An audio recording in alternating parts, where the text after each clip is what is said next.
In today's episode, I've invited my friend Victor Provenzano to tell us about what he thinks about these elections and how his studies of European literature helps us to understand where we are.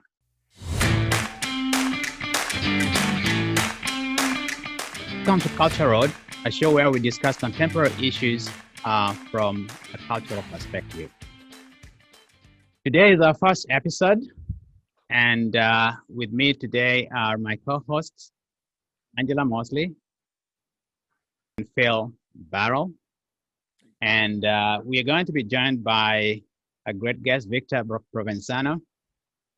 So how are you doing, guys? Hi, how are you doing? Doing good on this side. Maybe that's not what I should ask, given what's going on. The answer to that one, George. Yeah. Yeah, George, I have my wine already, so I'm just. There you go, girl. Yeah. But anyway, how do you feel? Let me know how you feel, Angela. How do I feel? It's kind of like pins and needles for the most part. I've been getting messages from friends across the waters like, what is going on? What's the conclusion? And I'm like, I don't know. I turned the computer off. I turned the TV off. I'll just wait to the final thing. So we'll see. We'll see. I seem to be having, I'm actually going, for me yesterday, I shut down the computer. I shut down the TV. And it seems to be, this is something that happens to me quite a lot. Having election problems. And I seem to be summoning what I experienced in 2000 and then 2004 to help me go through what is going on right now. And my wife told me yesterday that, you have to be prepared for the worst. So you don't get your hopes up. And that was a good advice because it's coming in handy. Hey, Phil, how about that? George, I think yes, I would second that Cheryl's advice. Absolutely. I think, like just about everybody on our side, I've had this emotional odyssey over the last 24 hours from cautious optimism to darkest despair and then back to cautious optimism again. I went to bed. It's funny, kind of ironic. I went to bed at about 1 o'clock last night. Only because I knew I had to get up for this taping. If it hadn't been for the taping, I probably would have stayed up through the night, which turns out I wouldn't have known anything more at 5 a.m. than So thank you. Thank you for having this taping because I was able to go to sleep and not waste any time. And I think, when I went to bed, obviously, and like a lot of people, I was feeling like, okay, reach for the Xanax or something.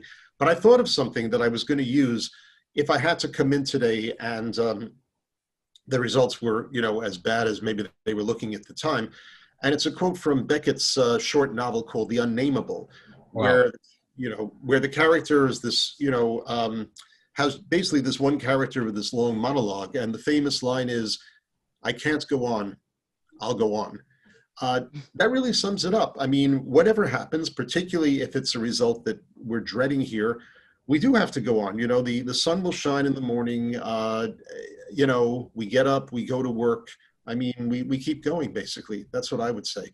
But I'm, as I say, I'm feeling hopeful about what we're hearing so far. And the truth is, it's turning out the way a lot of people predicted, that there are going to be fights and, who is threatening to shut it all down, which he can't. Right. And we just have to kind of keep our fingers crossed. I hope that, in the course of this hour, maybe, or future episodes, however it goes, we can talk a little more about, how we got to this point. I mean, the campaign itself and the country in general, but let's see what happens. Interesting that you mentioned Beckett. It reminds me of Waiting for Godot, the situation where we are. And I remember that, was that Victor Hectagon was saying at me to somebody saying, what do you do? The two characters waiting on the road, the same way we are on a road here. Yeah, that's true. Waiting for something that may never come up. Yeah, only Godot is the Michigan Election Board in this case. So Exactly. I don't know. What does Flaubert tell us about this situation, Victor? Whatever he would tell us would be bleak. Flaubert was perhaps, according to the Dutch philosopher Sloterdijk, Flaubert may have been the single greatest nihilist in the history of humankind. So what he shows us in the novel that is the most historical, the most political, historically in the immediate, is a sentimental education. And it is basically a survey of failure, of the historical failure of the 1848 revolution, and how it is, in Flaubert's case, this is not part of the novel, in Flaubert's case, it's going to transform his aesthetic, and it's going to transform the aesthetic of his fellows. But for Flaubert, everything ends in failure. There's, the encyclopedia of knowledge ends in failure, Bouvard and Pécuchet. And in Salammbô, it ends in the annihilation of humankind. And in Madame Bovary, it ends in suicide. So, so Flaubert would see failure in the sunrise. So he's not someone to consult. When you talk, we don't need to talk to him. Exactly. I don't like it when you talk about sentimentalism, because sentiments are not very good usually at a time like this, because that basically means that you're going back to the past to find out whether, and most of the sentiments from the past are not good according to Hannah Arendt, because Hannah Arendt said that what we need to do is to think as humans. When you stop to think, then that freedom of choice is not there. And when you have no freedom of choice, this is where we get into the issue of following orders from above, which seems to be what has been going on in the past 4 years. That reminds me of the nationalists who are stopping Biden's campaign's bus in Texas. And, yeah. Those who are storming the Capitol, the Michigan Capitol, and all of that. All of these people who basically are being told what to do, and they do it religiously. Mm-hmm. This is an Eichmann moment, an Eichmann in Jerusalem. I don't know what you think about that, Angela. Do they bear responsibility if you're doing something that is typically not moral? Does who bear responsibility? The individuals that are supporting or acting because they've been told that we have to intimidate the rest of the population to get a win. Mm-hmm. This is, to me, is not ethical, not moral at all. And all the way now that we're waiting for the results, and Trump is trying to invite the Supreme Court, which he just stacked up with some conservative judges. We are back to 2000 elections all over again. And I just don't understand how you can have a 4-year presidency of immorality, and you get to be rewarded with another 4 year of worse immorality. Yeah, I think it comes down to ultimately, because we say we're adults, most of us. I think it comes down to the choices that we make and the choices that we have. I think a lot of people within America and just the culture that has been changing dramatically, it's a bullying system that's occurring. And as much as they want to talk about it within the educational systems with the kids and all of that, the kids are seeing their parents do it. They're seeing leadership do it. So it's replaying back and forth just within the culture, and is becoming a part of the culture. And when they're being told from higher up people in using certain words or using certain campaigns to go after things that are not the norm of what they want, because America was built on certain policies and certain political realms. And then when they are seeing those politics and those norms attacked because we want to better ourselves or better American politics and better the country for the next generation, they're feeling like they're under attack. And the bullying comes out, and it's just continuing on and on. So I think it comes down to, yes, ultimately, we as individuals have responsibility to ourselves and to the community at large, but there's such a disconnect. Nobody's seeing that. Nobody's seeing that at all. Exactly. Interesting. You talk about normative values. I don't know any normative values that are American. And I'm asking myself, who is American? What is American? What is it to be American? Is America today what it was in 1789 or in 1619 or in 1901? Is there any change? I think that's the problem with American nationalism versus, the nationalism of Europe of the nations in Europe that led to the world wars. It's a nationalism that is rooted in a vapor. It's oddly intangible. This is not a nation state like the nation states of Europe in the 15th century that rose up in the 15th century, basically based upon a language and ethnicity.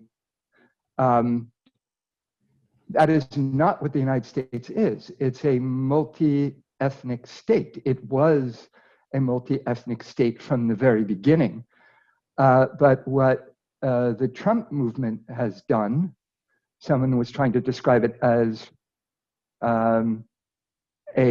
the WASP folk, to try to make an historical parallel, or the white Christian state. But that's not what it is. What it is the white folk state. He has joined together the haves amongst the whites, the upper classes, the small business owners, the Wall Street Republicans, together with the evangelical Christians, and the votership that gave him a victory in 2016, and that may give him a victory this time. Although I just saw Biden moved ahead in Michigan if he wins Michigan. All right, woo! All right. I'll drink to that. If he wins Michigan and holds Arizona and Nevada, it will be, are you ready for this, without Pennsylvania, 270 electoral votes. Wow. That would be good. That would be awesome. That's interesting. Yeah. Go ahead. Go ahead. Phil, I wanted to bring in Phil on this. What is the nature of an American psyche? And has it changed since the Pilgrims came in? I'm reading back, and I'm actually not having a very good view of the Pilgrims. Surely I am not. I'm telling the truth, because I look at Australia, and I see the same thing, and I question actually whether it was a religious migration, or it was just people who felt that they had to leave a country that didn't cater to them, and found a place over people who had no, who could not Idea who they were. prevent, yeah, exactly, or who could not prevent their invasion in the so-called Americas. I don't know, Phil, give me a view on this, man. Very interesting. First of all, wow, there's a lot to cover here. If you Seriously, it really is. Interesting if you're talking about Australia. I see more parallels between Israel and Australia, because in both cases you had, a despised, oppressed, persecuted minority that found a haven, and to some degree did it at the expense of the natives who were already there. Whether it was the Aborigines in Australia, who were dominated by the original settlers. A lot of them were Irish Catholic convicts from England who had been imprisoned, exiled on Trump charges. Yeah, exactly. And in the case of Israel, again, the Jews and the Palestinians. Now, America, I don't know if you can have quite the same founding narrative, because you had different people who came here for different reasons. Originally fleeing religious persecution. Others just wanted to kind of like better their lot in life, strike it rich, what have you. Over the years, over the centuries, there have really been different motivations. But I think that, going back to something else you were saying, the real tension is that there was one particular group, white Protestants, that was dominant demographically and in every other way, really from colonial times onto, I would say, the mid-19th century. And ever since then, we've had this struggle between new groups that have come in or increased their numbers and their demand, to get an equal share of the pie, and the resistance of the white Protestants, whatever economic level they were on, which is kind of what you were saying, George, about the current makeup of the Republicans, that, yeah, you have those at the very top, the greed heads who want to just keep whatever they have and build on it. People like Trump, Charles Koch, Murdoch, the Mercers, this couple that gives gazillions to Republicans, and plenty of others. I'm not one of those people who demonizes everybody who's rich. There are good rich guys too. There's Exactly. Ben Jerry, Yes. But we cannot ignore the fact that a lot of this so-called movement is being funded by some very, very rich people who don't share the kind of social grievances that their foot soldiers do, but they're happy to, pay the bills. And then, as I say, on the ground, on the foot soldier level, I think the biggest division in this country right now is not necessarily between North and South, or even between, white people and people of color. I think it's really between urban and suburban, let's say metropolitan people, and rural people. Yes. Because if you are living, you saw that, we've seen that on the map last night, and we've really seen it on every map that's, for the last 4 or 5 elections. Without excusing any of their behavior, if you grow up in a small town in rural America, you're still more likely to live among other people who are white Protestants, who, and even the same Protestant denomination, such as evangelicals. You probably don't encounter any openly gay or transgender people. You have a certain image of what the country is. Yeah. And you don't like to see that challenged. But we live in an era where it is going to be challenged, because you turn on your TV or you open your computer, you will see kind of like pushback against your image of it. And that's where a lot of the tension is coming from right now. And this is something, of course, that Trump has exploited to the hilt, as has his party. Exactly. Now, that reminds me of something that I'd like you, Victor and Angela, to react to. What he has just said. There was, I think in 2017, an interview between Steve Bannon, you remember him? Yeah. So this is what he said. Yes. He should go to jail. This is what he said. The Republican Party is totally dysfunctional. It's essentially a working class party.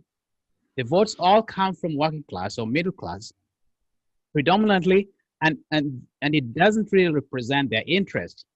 There is this book written by a guy called, he didn't know, but I think that was Thomas Frank. What's the matter with Kansas? Where, he walked us through this, and he says the donor class, the singers, the cooks, they had this figured out.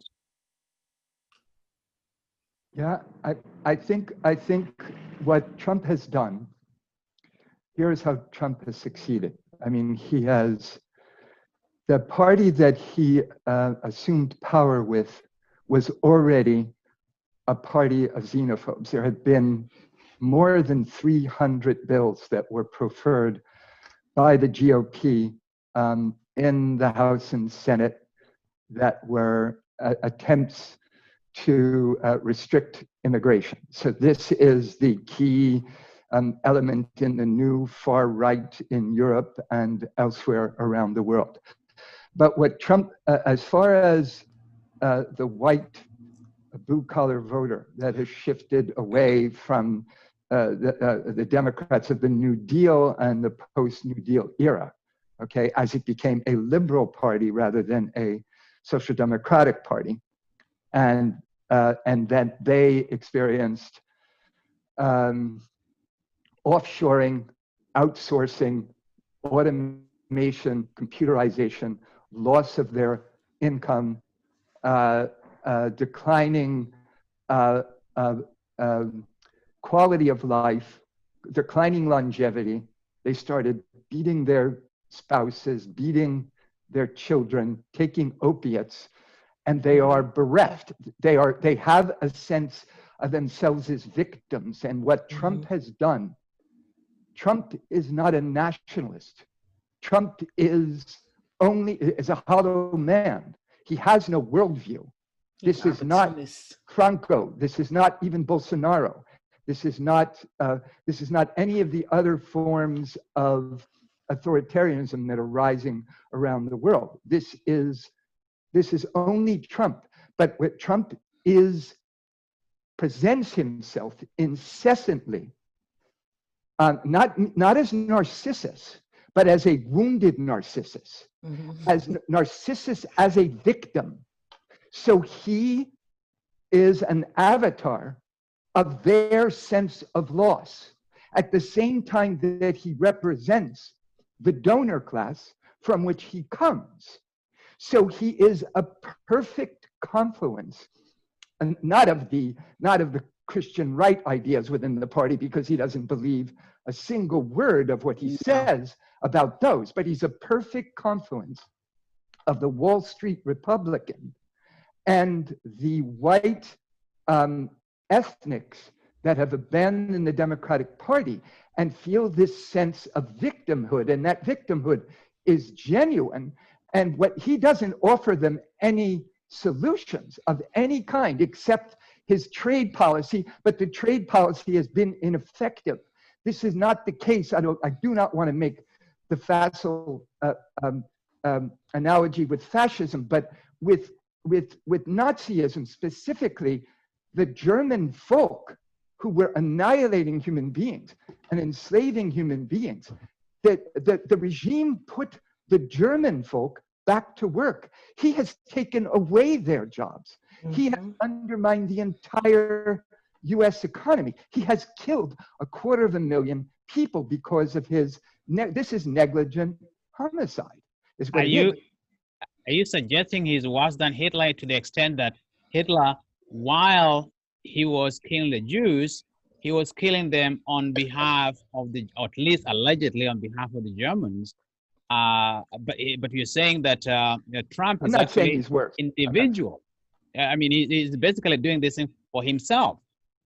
It's all for himself. And I think at this point, first, he did not think he was going to win the first time. And his motivation to remain in office the second time is not so much power and his love of power, okay? It's his love of the admiration that comes from the mass movement. It is pure narcissism. It's his love of the crowds. It's the relationship between crowds and power, which brings us to the bus that was stopped in Texas. Trump is the sacrificial victim.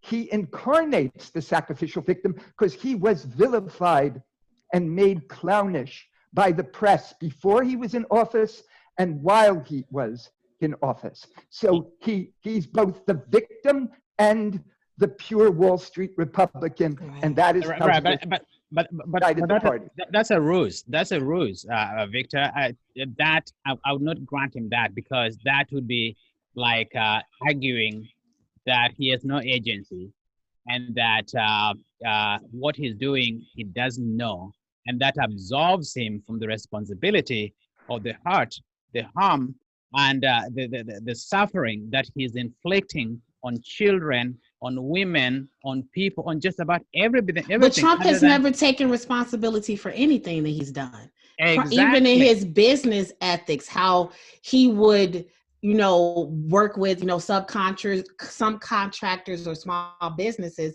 and then he wouldn't want to pay them, and he'll get them put in court and be inundated with a lot of legality stuff and never pay them. And a lot of the small businesses will go out of business. He's never taken responsibility for anything. So why will he start now? Exactly. Go ahead. We can go on and on about how loathsome Trump is, and the question always, we could go on like for weeks about that. For weeks. Right. And of course, the question then always becomes, okay, don't his people recognize this? And it seems like my impression is that there are 2, maybe 3 reactions that you get from them. I mean, or not from the same people, but different people in his coalition will react in different ways. Some will just say, well, if you're telling me that libtard, I'm not going to believe it. That's it, because he's my man. Mm-hmm. A second group will say, listen, I get it. There are a lot of things about him that I don't like, that I might actively find interesting. But, he's appointing, anti-abortion judges, and he's cutting taxes, and he's getting rid of those burdensome regulations, blah, blah, blah. And that's what matters to me. And then there's a third group, I think, that we saw in this election, and really, I guess, kind of connected to the second group, that again, speaking a good deal about the economic angle of it, that they're saying like, okay, say what you will about him, but he is our last line of defense against these democratic policies that, we just can't stomach. And by policies, I mean, this is how the word socialism has continually been batted about. I mean, I'll just give you one example. When I turned on the TV this morning, here in New York, of course, being a Republican is like being a Democrat in Wyoming. You're kind of an endangered species. There is one congressional race where a Republican may have won, a woman named Nicole Maliotakis, who in Staten Island, right, against Max Rose, who won a kind of an upset victory in 18, because Staten Island is the most conservative part of the city, and then there's part of old liberal Brooklyn that kind of gave Rose his victory. So anyway. They showed a clip of Maliotakis's victory speech, even though Rose hasn't conceded yet. And she said something to the effect of, this is a victory for people who chose freedom over socialism. And of course, and you saw this throughout the campaign, that there were 2 main lines of attack that Trump and his people used against Biden. One, of course, was Hunter, Hunter, Hunter, Hunter. Yes.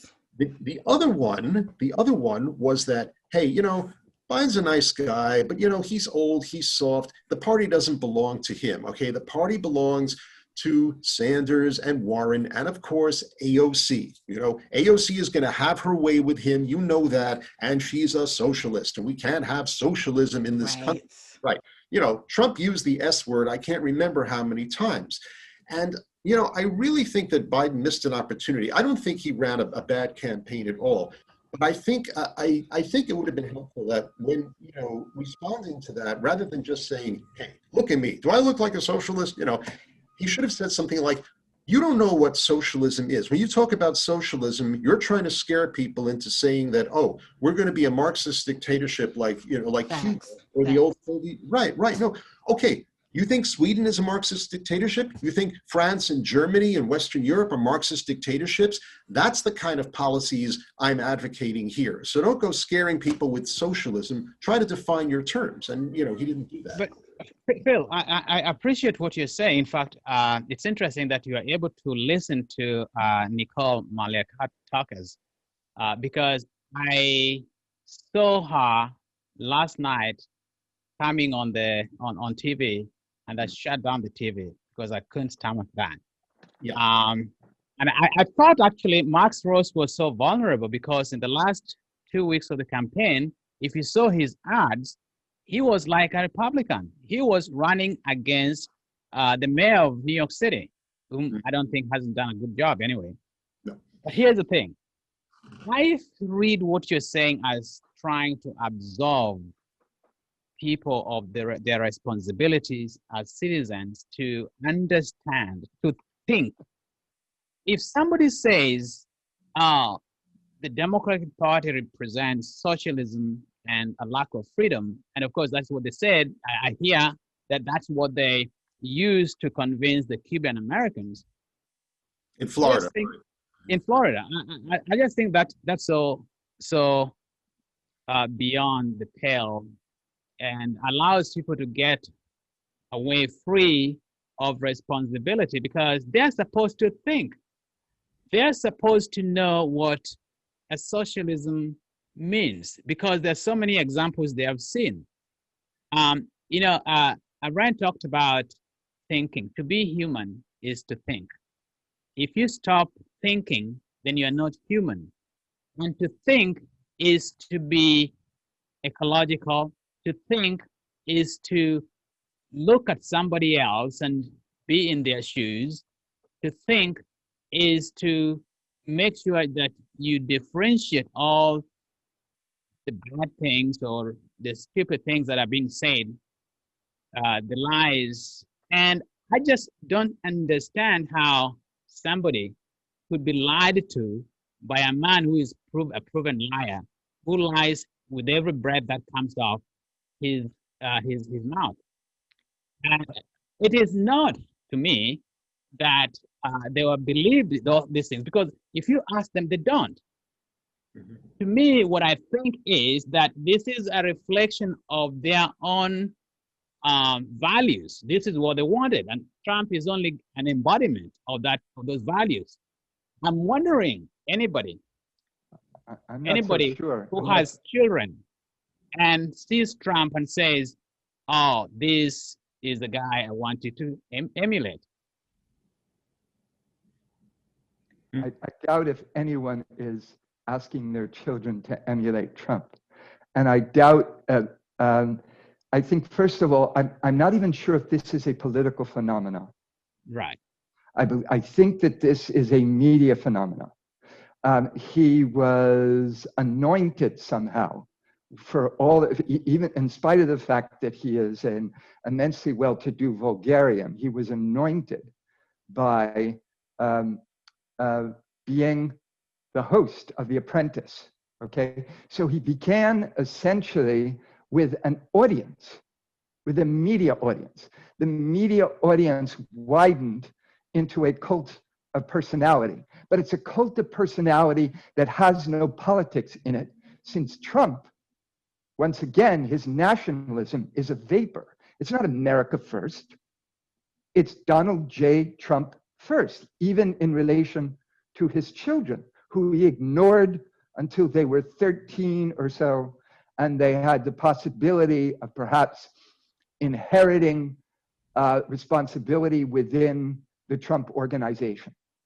So this is not genuinely a political phenomenon. So I wouldn't even talk of it in terms of responsibility, but as far as the United States, as far as thinking is concerned, you've got this whole foundation of literacy in the United States, in the history of the United States. The foundation of literacy is biblical literacy. It is biblical literacy and biblical literalism. And so what you have is this immense portion of the evangelicals who read the Bible, who seek to read the Bible. It's not possible to read anything literally, who seek to read the Bible literally. And so they're trying to somehow root their mores in the mores of, 2,000 years ago, 2,800 years ago. And they are, as far as I'm concerned, within modernity, they are at a loss. On the other hand, what you had, so this is the origin. This biblical literalism is the origin. My problem with that is, if you read the Bible, and I've read the Bible. I mean, I went to school where, you had to, that was part of education. If you read the Bible, you wouldn't be going for Trump. And that is number one. And number two, if you look at how many voted for him, yes, the evangelical vote was there. But tell me if he would have been competitive if the suburbs didn't give him some votes.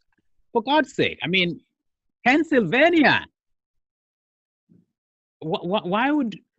I know Pennsylvania is part Alabama and part Ohio and maybe part New York, but I still don't understand if you're in a northeastern state and you're making this guy after 4 years of turmoil. If you want to be a Christian looking at Christian values, it doesn't embody anything.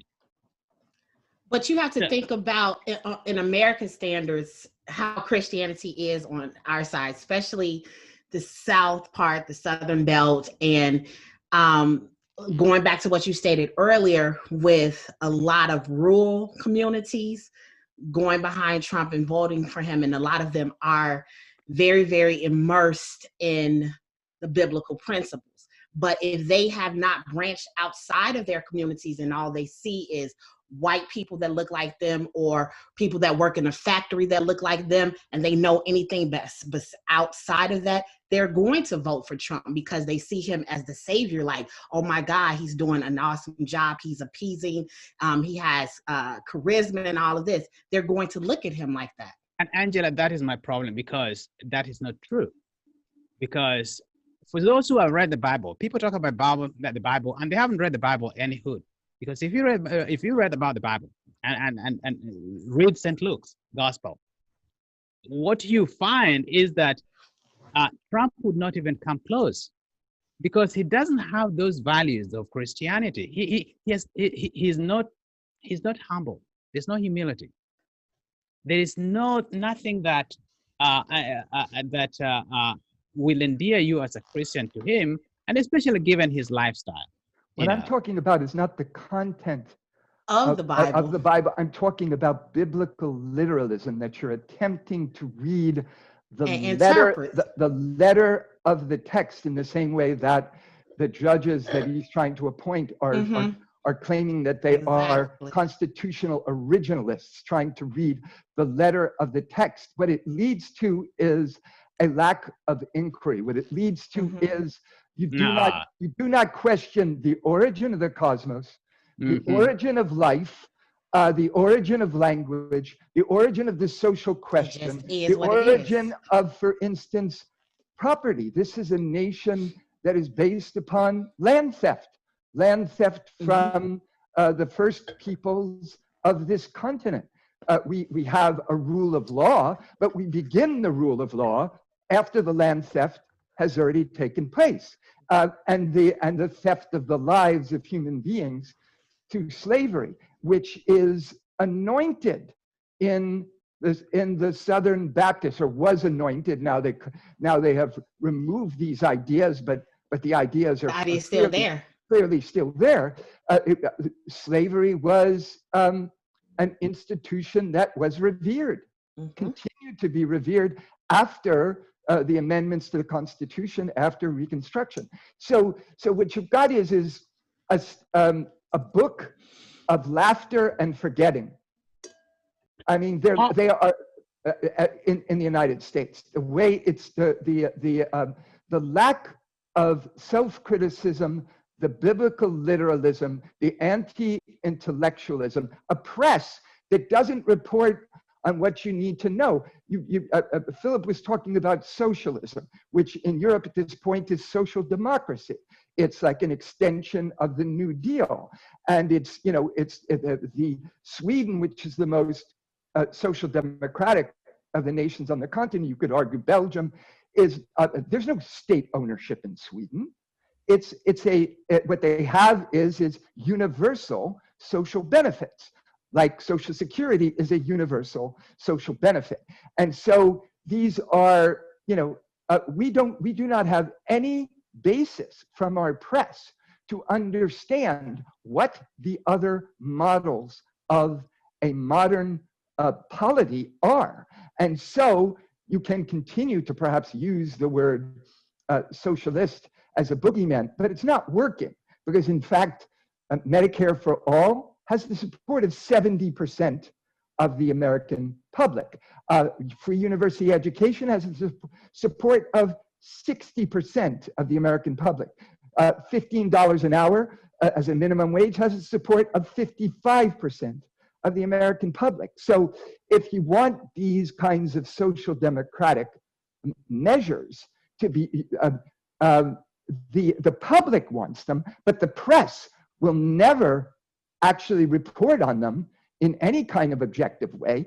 The most liberal of our stations, MSNBC, came in a chorus, including those who referred to them, who worked for the nation and referred to themselves on air as social democrats, came in a chorus in opposition to Medicare for all. So they are, freedom of the press is for anyone who owns one. That's A.J. Liebling, Yes. A famous quip by A.J. Liebling. We do not have freedom of the press. We have Samis.online, the equivalent of Samis.online. We have a balkanized culture, journalistic culture, via the various online portals and news sources. But the media that most people have access to is serving up the same tiny set of neoliberal ideas over and over and over.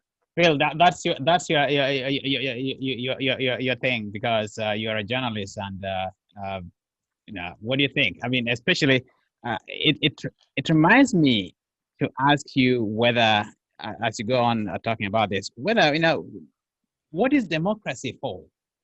Because as George Orwell talked about socialism as one way, or rather totalitarianism. Communism as one way of getting to totalitarianism. I'm sorry. It seems to me that democracy was a path that Trump used to get to where he is, and God knows what he's going to do going forward. And I wouldn't be so far off by saying that, I foresee totalitarianism. You see what? I'm sorry, George? You foresee what? Totalitarianism. He is a totalitarian. I think, I don't know, I'm a little skeptical about that worry, because, he's had 4 years, and I think I would say that while he obviously has shown some fascist tendencies, partly his own incompetence, partly, that he has no, he has no great program of social change. I mean, you could say that about people like Mussolini and Hitler. They had a program of social change. Trump has no program. Trump's program is just Trump, as Victor has pointed out. And I think going back to some of the other things, it's true. Journalists, I think the mainstream media has kind of fallen down on the job in terms of providing more of the nuance and background on some of these things, such as explaining what socialism is. And yeah, I don't know, Victor, if you've heard of Media Matters for America, but I get emails from them all the time, which they're an organization, kind of a press watch organization, whose basic principle is that, what they call the corporate media will not give you the full picture because they are corporate, because they're owned by rich individuals or corporations. Now, as a journalist, I, sometimes feel like, okay, the good, hardworking reporter will find a way to get the facts out and not be told literally by his or her bosses what to do. But you can't ignore the fact that, there is, to some degree, this kind of unspoken idea of what is and what isn't talked about. It's a dilemma, but the fact that we're here talking about that, and that an organization like Media Matters is around, I think is a hopeful thing. It is really, I think, I'm sorry, I was thinking about the third point. We talked about religion before, and I think that it's not, the interesting thing, I think, about the ultra-religious who support Trump is that it seems to be a certain area of the Bible, and religion that they focus on, mostly involving sex. And I think that one reason they have been so up in arms over the last 40 years is, not just the availability of abortion, but even more so the acceptance of, gay and lesbian and now transgender people, which is something that, they hang on to this one verse from Leviticus, if a man lieth with a man and so forth. And yeah, I have to wonder if it's really religion that's motivating them, or just what I was saying before about so many of them coming from these very homogeneous backgrounds, where, if there was a gay person in their town, he either kept it to himself or moved to Greenwich Village, You would not you wouldn't encounter an openly gay person probably much of your lifetime. And the revolution of the last 50 years in that area has thrown so many of them for a loop. I mean, that's why you hear it in the past. I remember hearing accusations like, homosexuality is on the rise. No, it's just people who were already homosexual are just now being upfront about it. Exactly. But again, when you have a worldview and an experience that is so insulated and isolated, you regard this kind of difference as a threat. And this has been, I think, another motivation in what, I mean, obviously the Republicans won't dare come out and be openly homophobic, but you see some of the actions that Trump took over the last couple of years in terms of, anti-gay and anti-transgender policies.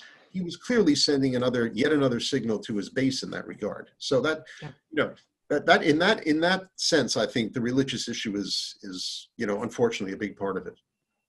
Interesting. Well, what a great conversation. That was really, really great. Truly, truly great. Unless you have something else to say, Angela? No, because we'll be here for another 30 minutes. Right. So thank you so much. And thank you for listening to Culture Road. Check out our YouTube channel, and we'll be here next week for another episode of Culture Road. Don't forget to like, comment, share, and subscribe. Thank you. Thank you. Bye-bye. Bye.